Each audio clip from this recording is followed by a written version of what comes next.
L'histoire de Thor payant pour la construction du mur d'Asgard et de la grossesse inattendue de Loki.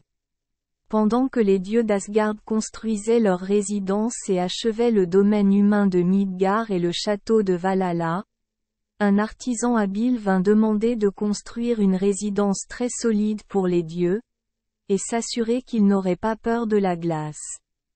Les géants, ainsi que ceux des montagnes, viennent envahir. Mais cette personne a exigé un paiement de la déesse Freya, déesse de l'amour et de la beauté aux côtés de Hé.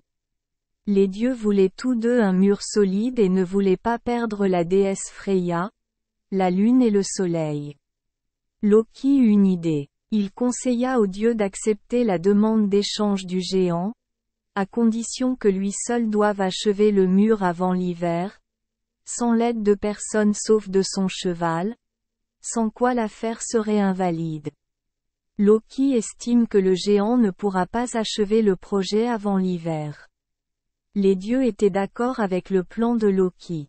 En entendant cela, l'ouvrier a seulement demandé la permission d'utiliser son cheval Svadifari. Le cheval Svadifari était si fort qu'il pouvait facilement tirer de gros blocs de pierre sur le mur. Les dieux acceptèrent, suivant les conseils de Loki. Les ouvriers ont commencé la construction le premier jour de l'hiver. La nuit, les chevaux étaient tirés pour construire des pierres. Les rochers étaient si grands que les dieux furent surpris et comprirent immédiatement que le cheval avait contribué à plus de la moitié du travail. Mais les dieux l'ont déjà promis. À la fin de l'hiver, le bâtiment était presque terminé. Les remparts étaient hauts et pouvaient résister à n'importe quelle attaque. Il reste encore 3 jours avant la fin de l'hiver et il ne reste plus que le portail qui n'est pas encore construit.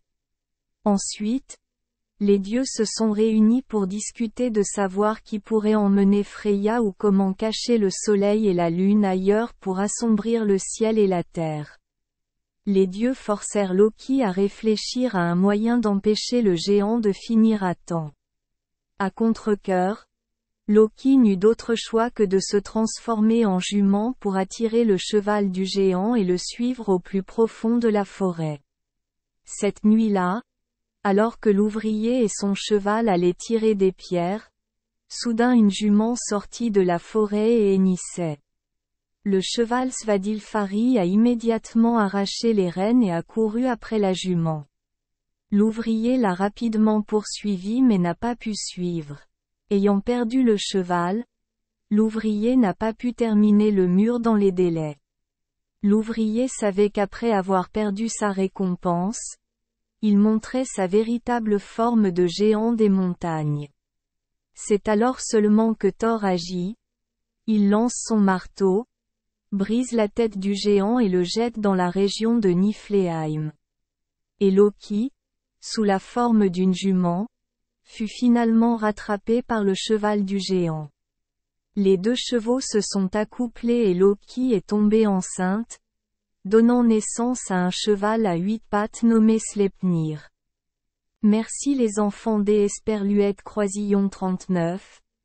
Avoir écouté des contes de fées au jour Esperluette Croisillon 39. 8. Espérons que les histoires apporteront aux enfants des moments heureux et significatifs. Si vous aimez notre chaîne, veuillez appuyer sur le bouton S Esperluette Croisillon 39. Abonner, pour ne manquer aucune histoire intéressante. Je vous souhaite une bonne nuit de sommeil et de beaux rêves. Rendez-vous dans la prochaine histoire.